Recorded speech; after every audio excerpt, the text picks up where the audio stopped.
Greetings loyal subscribers and honoured guests. I'm back with my next Evercade video today, which will be taking a look at each of the games on the Namco Museum Collection Volume 1. There's quite a lot to get through because I'm going to cover all 11 games in one go this time, so we'd best get started.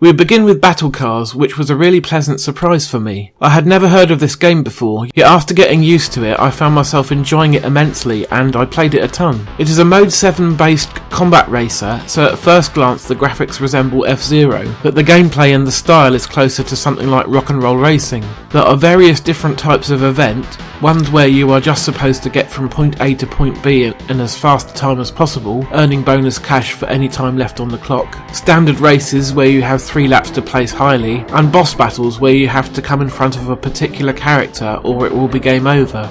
There are 2 types of currency in the game, the first of which is used to upgrade your car, and the second being used to upgrade your weaponry. My advice would be to level up your homing rockets as soon as possible and then switch over to those, as they are incredibly useful and powerful.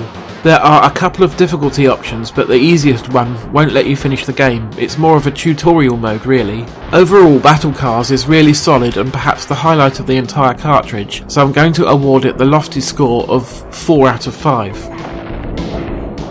We will then move on to a title that will be extremely familiar to Namco fans, as it is one of their more famous franchises, and the game has been included on many versions of Namco Museum before. I am referring to Dig Dug and the NES version in particular. You guide your little blue and white man around various stages, killing off the baddies Puka and Fygar. You can do this by dropping rocks on their heads with careful timing, or by pumping them up and exploding them. Once you get down to one enemy left in a stage, they will try and run away, so you quickly have to cut off their escape if you want those points. I always found the concept of chasing down the last fleeing monster rather sad, and the fact that you blow them up until they explode rather horrifying. Dig Dug has a lot of charm with its catchy little tune that plays as you walk around, and is very well suited to the Evercade. I find it is enjoyable in small doses, but I always grow tired of it quite quickly. For some reason it's just never managed to hook me. It's still a solid arcade style game though, and for that reason I'm going to give it a score of 3.5 out of 5.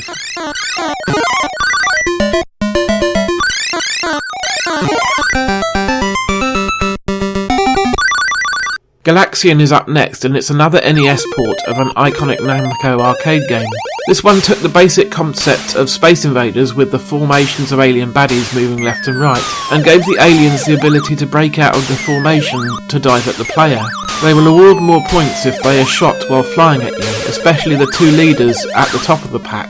Galaxian can be fun, but it is a little basic, and definitely not as strong as Galaga, which refined the formula even further. As such, I'm going to give it a score of 3.5 out of 5.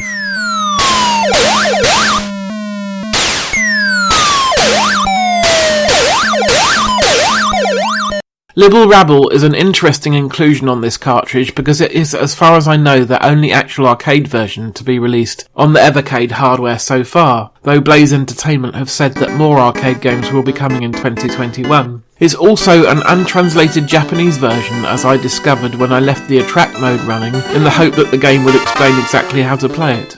As for the game itself though, it's rather odd and in my opinion needlessly complicated. It plays a little bit like Tato's Kicks, with you drawing around enemies and bonus items, except you control 2 arrows at the same time, one with the D-pad which feels fine, and the other with the face buttons which feels awkward. I imagine that the arcade version had twin joysticks which would have felt more natural.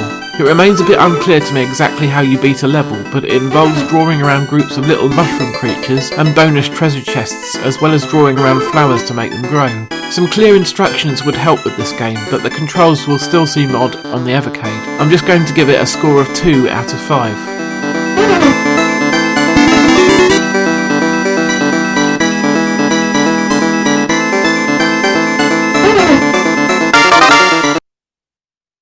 Mappy is what I would consider a B-tier franchise from Namco alongside Dig Dug. It hasn't got the fame or the following of something like PacMan, but it does still have its fans. I'm not sure I can consider myself one of them though, as I found the game incredibly frustrating. I believe the idea is that Mappy is a security guard at a museum, and he's protecting the priceless works of art from cat burglars. If you retrieve the flashing art, then you get bonus points, in much the same way as you would by collecting the flashing bomb in Bomb Jack.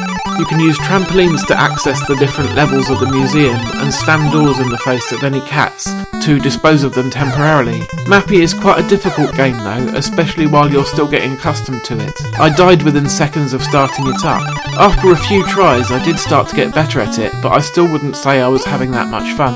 I think I might enjoy it a bit more with some more practice, but for now I'm going to award it a score of 3 out of 5.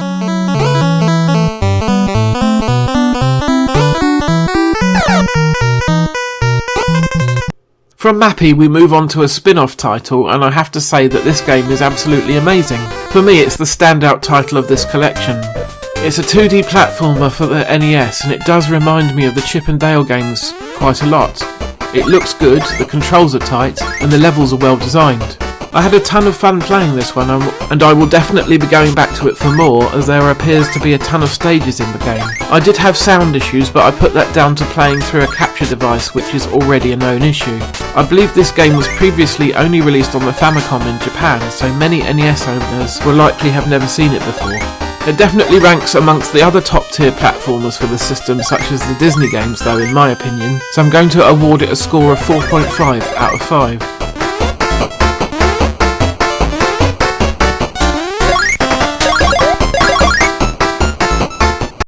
Metal Marines is for me the perfect example of a game that is not ideally suited to being on the Evercade. It is a rather complex strategy game that really takes knowledge of the controls and the systems to get the most out of it. The scant manual that the cartridge comes with doesn't really offer any useful information on how to play the game, and the so-called tutorial within the game itself is not much help either. So you either need to work out what to do by trial and error, or track down a copy of the manual online. If Blaze Entertainment were to start including text files on each cartridge with instructions that you could bring up from the pause menu, that would go a long way to eliminating this problem in the future. If you do manage to work out how to play Metal Marines, it actually turns out to be quite an interesting game.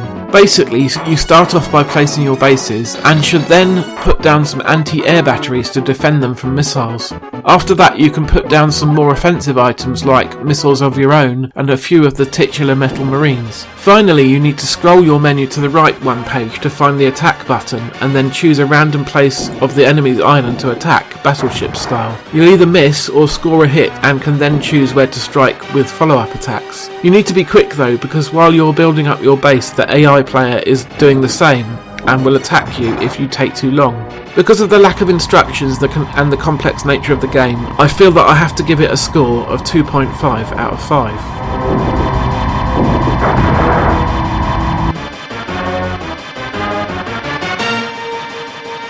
PacMan has got to be one of the most famous video games in the world, and at one time was an absolute phenomenon, with the likes of Buckner and Garcia releasing a hit record about it. It is hard to remember a time when PacMan didn't exist. It's that ingrained into the culture at this point. I got swept up in the hype along with everyone else when I was little, and I asked for a PacMan board game one year, which I did get. This game is so incredibly familiar though that I have to say that I do find it a little boring nowadays. Once again, this is the NES port of the game, and it feels pretty authentic to me. I don't know if Namco have used the same code so that the patterns of the arcade game are replicated or not. If not, then I imagine that PacMan experts would rather stick with the arcade version.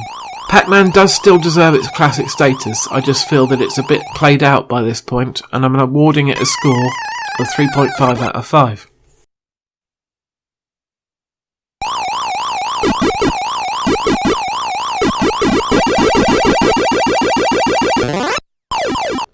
Quad Challenge sounded promising on paper, especially after the other racing game on the cartridge turned out to be so much fun, but I'm afraid it is a huge disappointment. The action is squashed down into a small window because the game plays like it is in two-player split screen, even when you are playing solo against the CPU. It's quite slow and unexciting to play, and the controls feel sluggish. I suppose with most of these collections you are going to get one or two duffers, but I was actually looking forward to playing this one. Definitely the weakest game on the cartridge. It deserves a score of 1.5 out of 5 as punishment.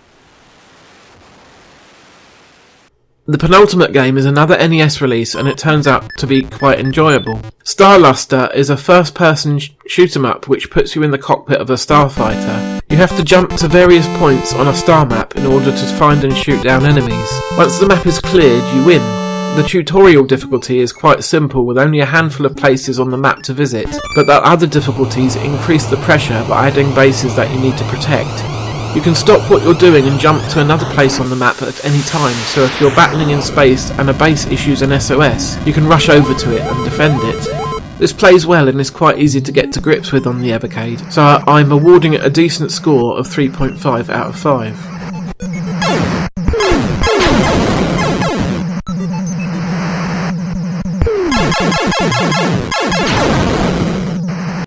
The final game on this cartridge is another stone cold Namco classic. This time it's Xevious, and yes, you guessed it, it's the NES port. While Xevious can be a bit of fun for a few minutes, vertical shooters have evolved so very much since this game was released that it seems very dull and basic as a result. I can see why Namco included it, as it is one of their legacy titles, but there are much better examples of the shoot-'em-up genre to be found nowadays, so I'm afraid it's just going to get a score of 2.5 out of 5 from me.